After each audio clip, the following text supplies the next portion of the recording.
Hello,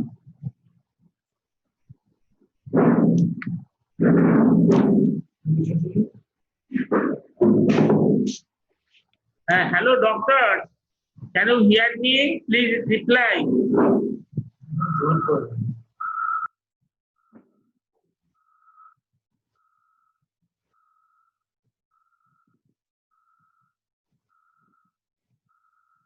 সুবিধা কোথায়? সুবিধা টেলিফোনগুলো করো, টেলিফোনগুলো করো। এখানে ভেতর থেকে বাইরে থেকে করো।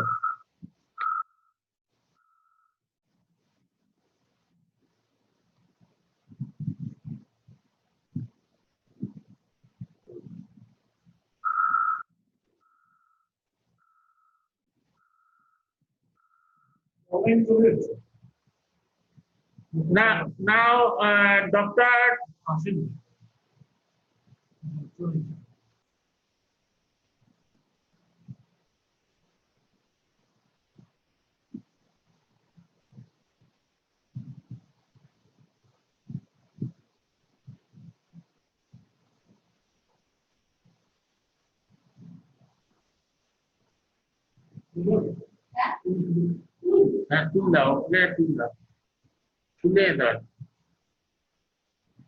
Hello, hello, doctor. You speak something. Tell me something regarding the last day's class, last class on the first trimester pregnancy. Tell me something. Hello. Yes. Tell me Hello, something. Sir. Good evening, sir. Good evening. Okay, Dr. Mukesh. Yes, sir. Okay. Can you hear me? Thank you, sir. Thank you, sir. Yes, sir. Can you hear me? Yes, sir. Yes, sir. It's very nice. Okay. So last class, how do you like it? Last class? Yes, sir. It was nice. It was Okay. nice. It was good. So tell me what are the complication of the first trimester pregnancy? Tell me two complication. Sir, one is the threatened abortion. Yes, impending to death. And missed abortion. And what will be the okay? What will be the sonographic features of threatened abortion or impending to death? What will be the in threatened abortion, there is blood between the placenta and uterine wall. Decidua and the uterine wall. Yes. Then blood clot. And blood clot. Yes. And in missed abortion, there is no. Most important thing is that when you start classification. Doctor, and most important thing is that bradycardia. There is due to the normal. What is the normal pulse rate in early when the cardiac pulsation starts? That is around 120 beat when the cardiac pulsation is 120. About 120 beats, it will gradually increase. And gradually increases. And the last then again, not at the end of the first trimester. Again, it comes down and becomes 160 beats per minute. Yes. Max 120 to 160 beats per minute. So initially it is low, then it rises, then again it becomes 160. But at the initial stage, when there is impending to abortion, doctor, now I am going to my class, today's class. Okay. Okay, start it. So at 31, start it. Okay. Today our subject is placenta, umbilical cord, and amniotic fluid. This is our today's subject. So all of you can hear me, doctor. Those who are online, those who have come online, all of you can hear me. Tell yes. Yes, sir. Okay, all of you tell yes, sir. All of you can hear. So So, Doctor, sit down, please. So today, first of all, the placenta. Already we have discussed in the first trimester pregnancy that at 10 to 12 weeks, the placenta develops. At 10 to 12 weeks. So what is how it develops? How the placenta develops? So in the decidua, normally there are uterine cavity. There are uterine the endometrium, and endometrium there are two layers. One is decidua basilis and decidua parietalis. So when the embryo, the zygote implanted in the uterine cavity, then the gestational sac develops, and there is amniotic membrane, and there is within the amnion there is chorion. So within the part of the chorionic fundosum and the decidua basilis, both of them form the placenta. The decidua basilis and the chorionic fundosum, they are the thickened part of the decidua, and they form the placenta. And initially, up to 12 weeks, it is completely homogeneous, and the chorionic membrane is very smooth. Let us go to the blackboard and let us describe the placental grading. I'll show the placental grading. You see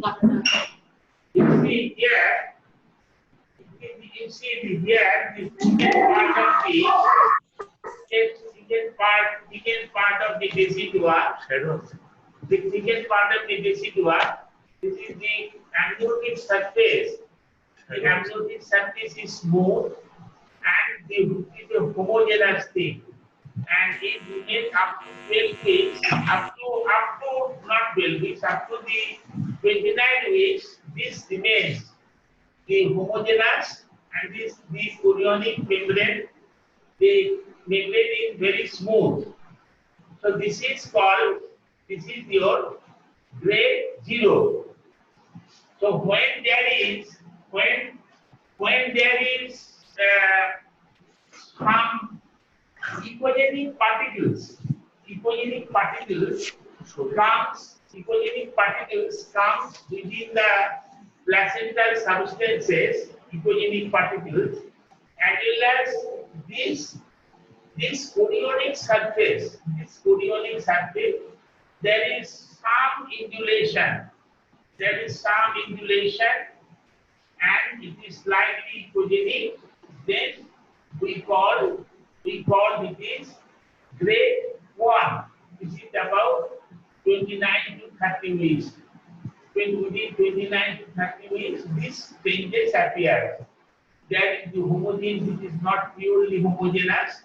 There is some ecogenic particles comes, and there is some undulation in the chorionic surface, and then it is the first group, that is the grade 1, and it is about 29 to 30 weeks. Then the ecogenic substances increases, and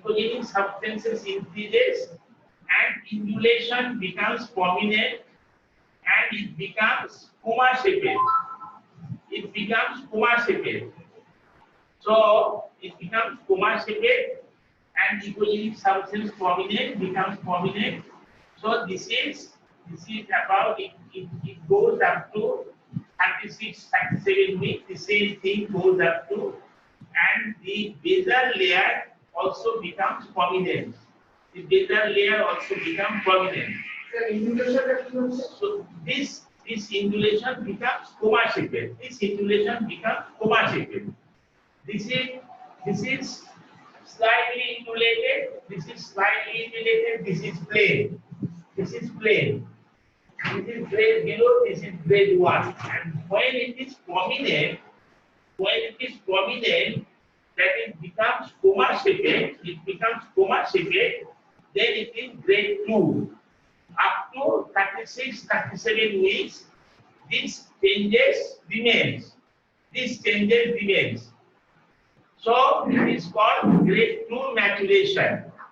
And this basal layer also becomes prominent. This basal layer. In grade, this is your grade 2. And grade 3 maturation, this coma-shaped, it goes up to the basal layer and it separates the placenta, there is separate, and there is ecogenicity increases, and there are calcification, and sometimes there are vacuolation. Sometimes there are vacuolation also. So this is septate placenta with calcification and vacuolation. So this is your grade 3 maturation. And in between the grade 2 and the grade 3, sometimes we call early grade 3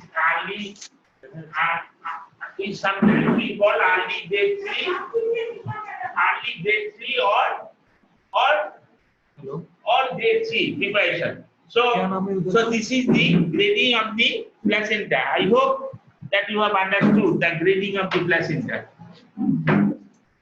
So now, अब एक बार request disconnect करके एक बार request भेजिए फिर से so और एक बार link को क्लिक करके रिक्वेस्ट भेजिए so this is your next is your the placental grading that you have understood. So in practical class, most of the students, some of the students used to ask me how to grading the placenta. I hope you have understood.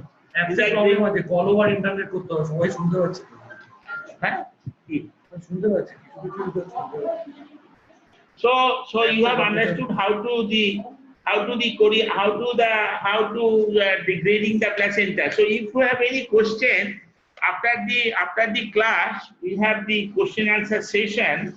So in that time you can ask me how to grading the placenta. So my next point is so in the grade 1, particularly in the grade 3, in the grade 3 placenta, it is highly ecogenic, and there is deposition of the calcification is there, vacuolation is also there, and scattered findings, and there are some accentuated shadowing. Sometimes there are aquatic shadowing also. So there may be some space.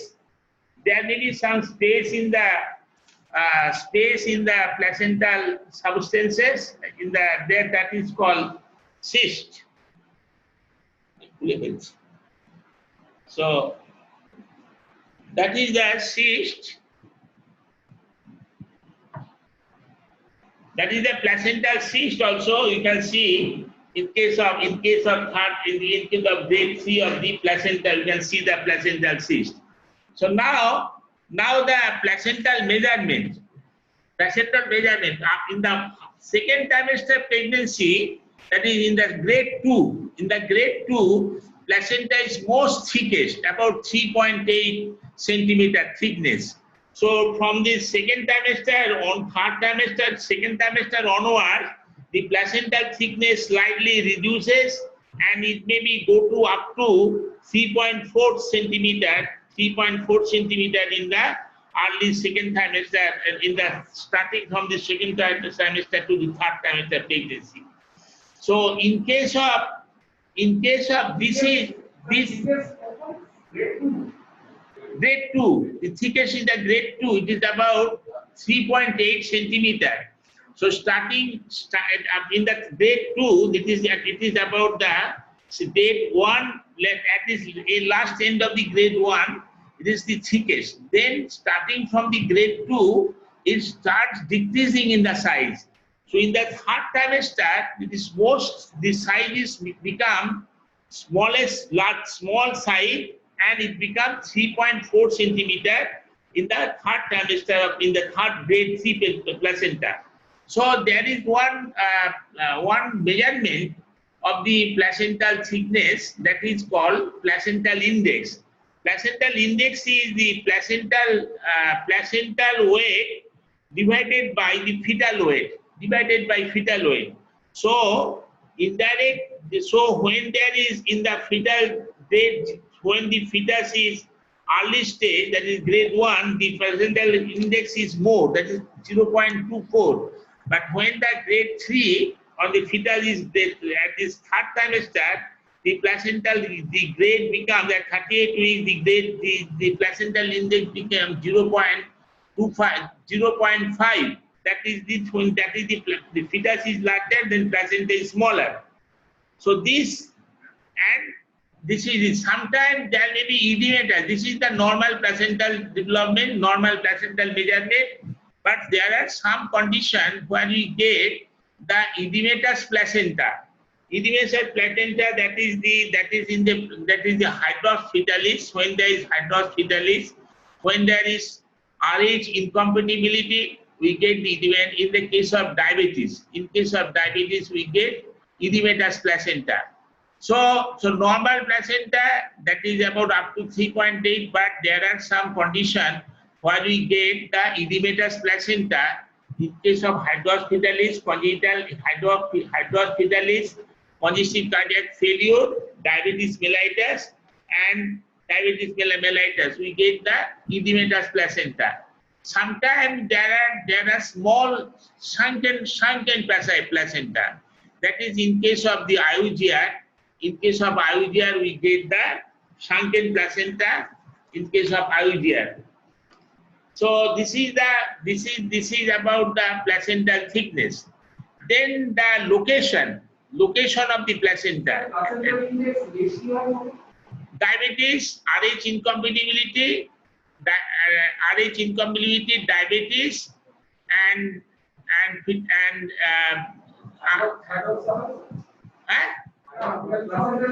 hydros fetalis, congestive cardiac failure, diabetes, and RH incompatibility. This is the condition where we get the thickened placenta. First trimester thickness টা বেশি থাকে, তবে second trimester onwards thickness টা কমতে থাকে।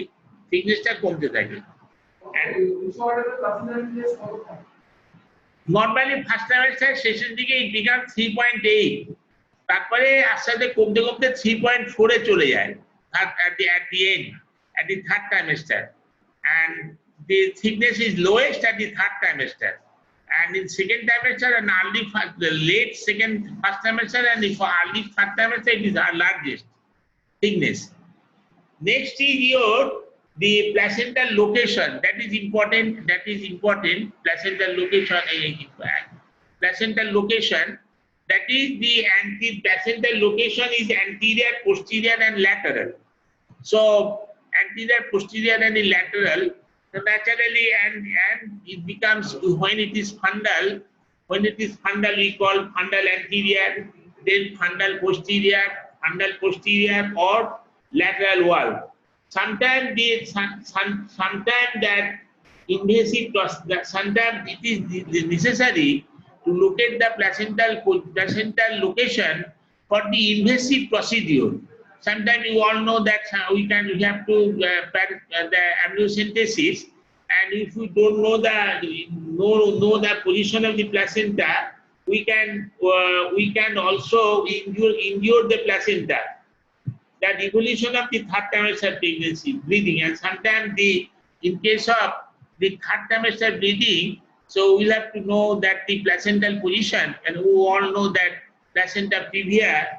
এই একজন এসছে, এই দীপা, এখানে তুমি এসে মানে এগুলো করো, আমি বললাম তো। So placenta, next the placenta previa.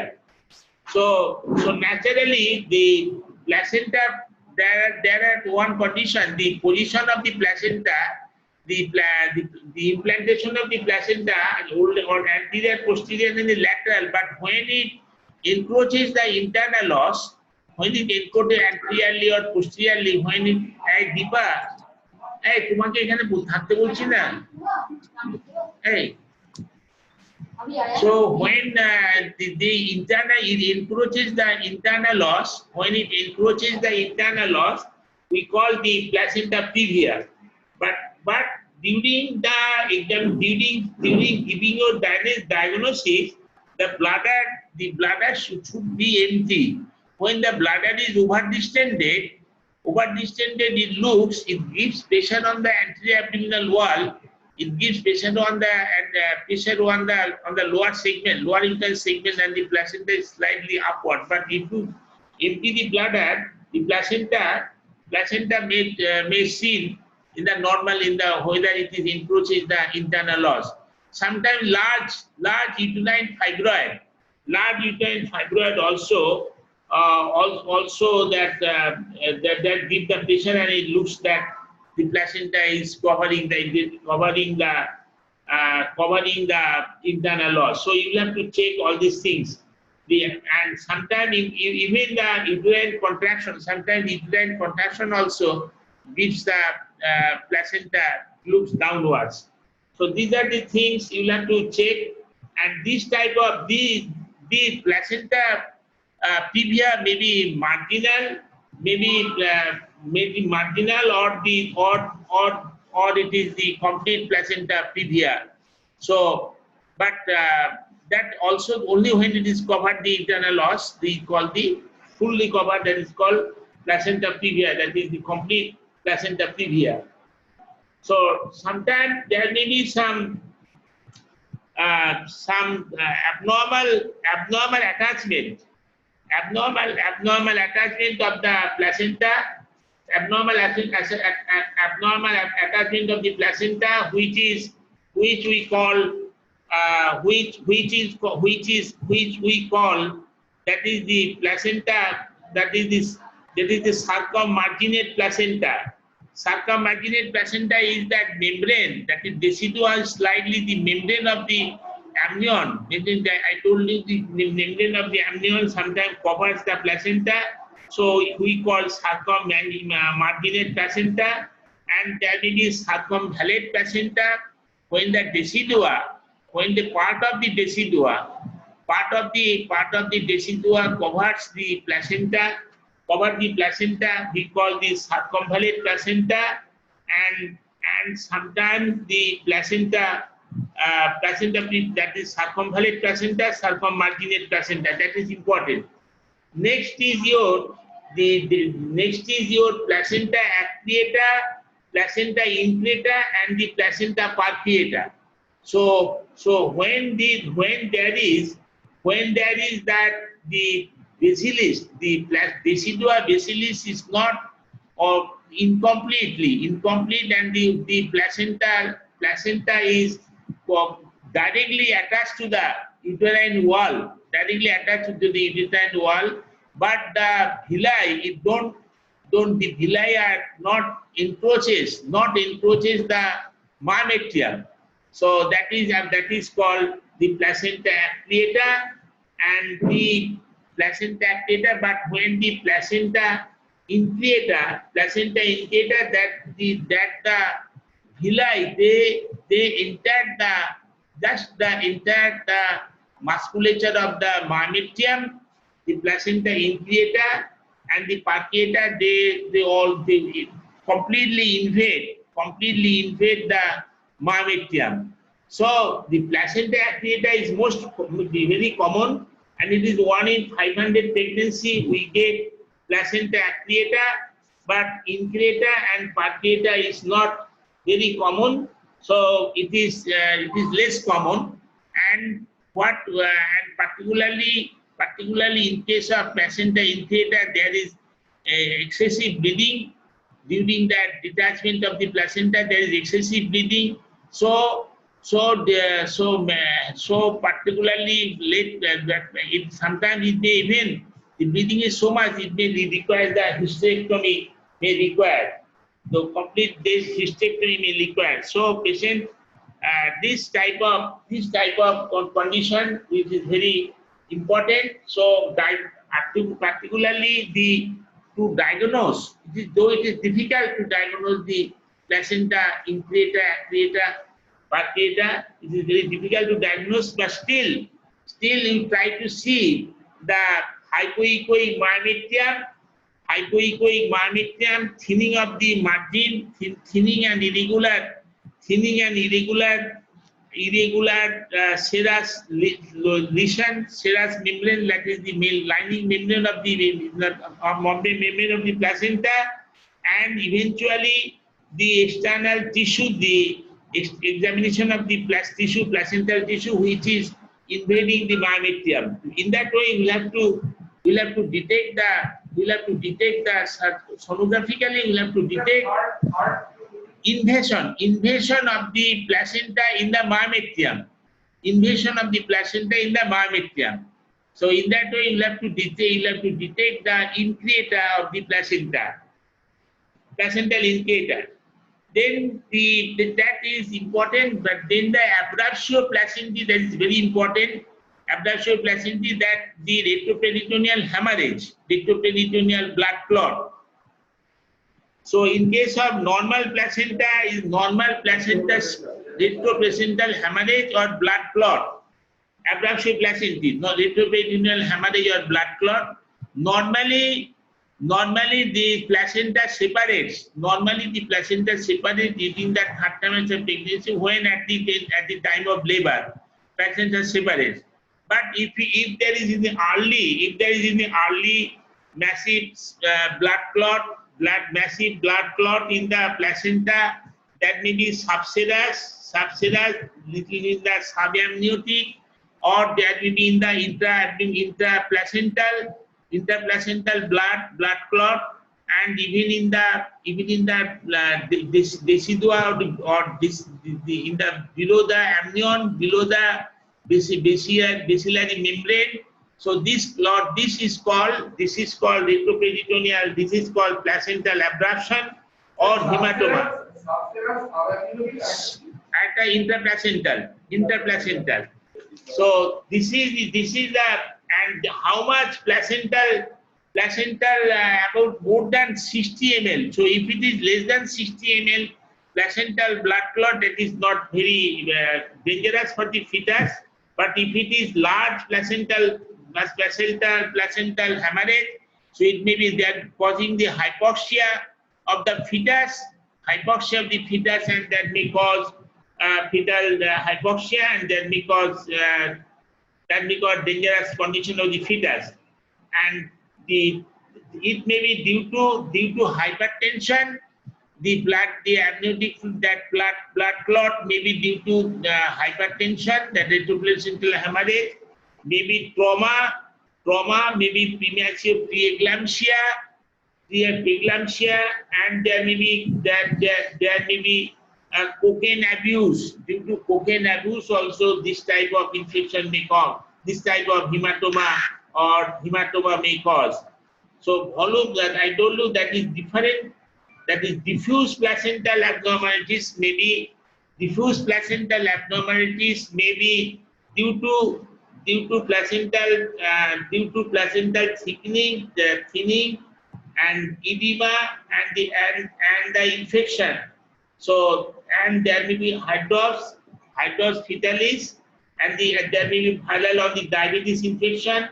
There may be diffuse placental inflammation involvement.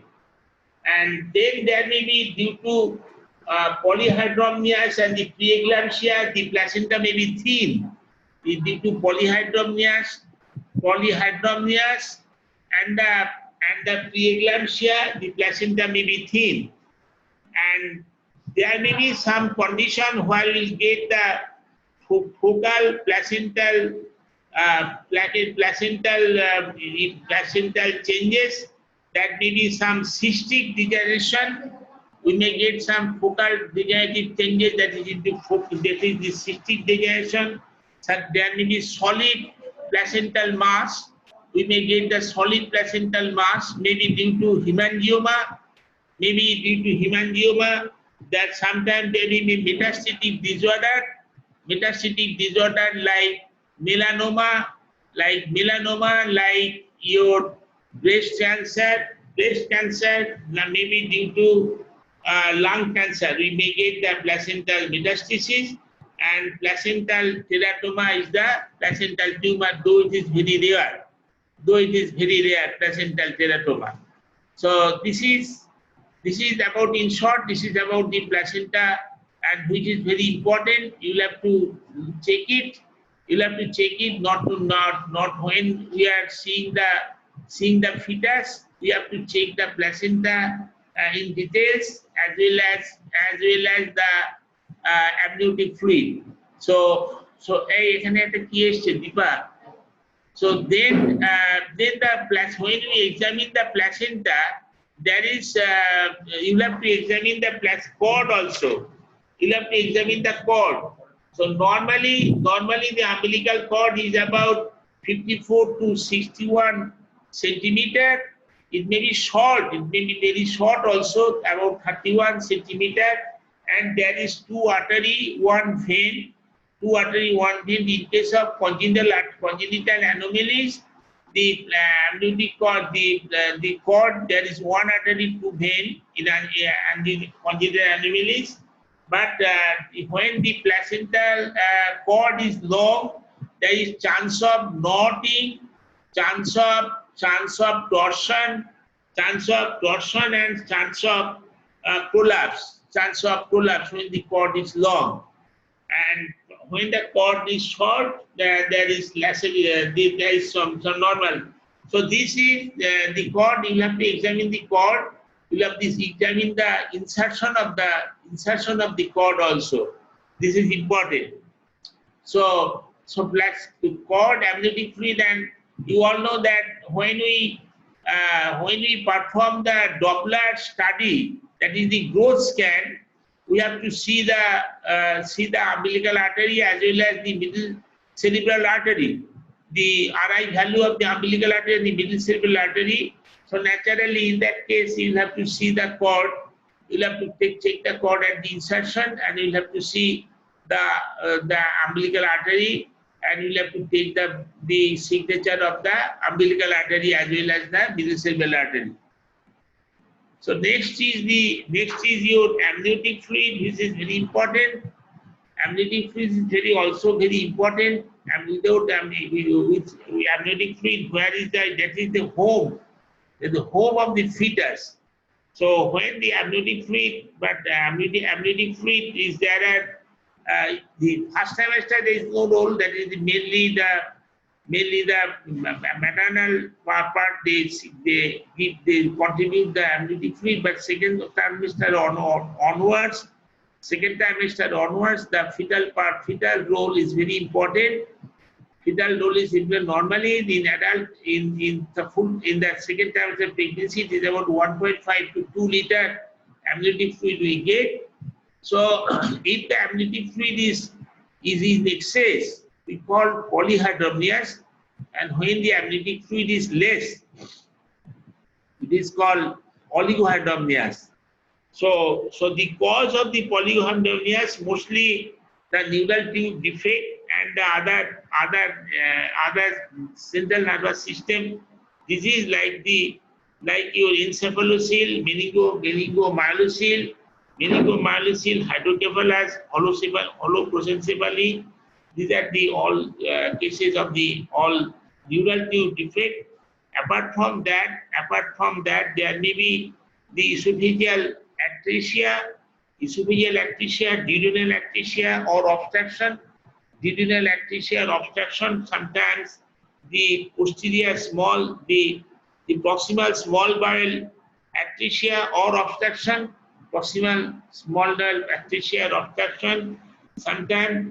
Sometimes there may be thorax diaphragmatic hernia, in the thorax diaphragmatic hernia or some thoracic region, some cystic cystic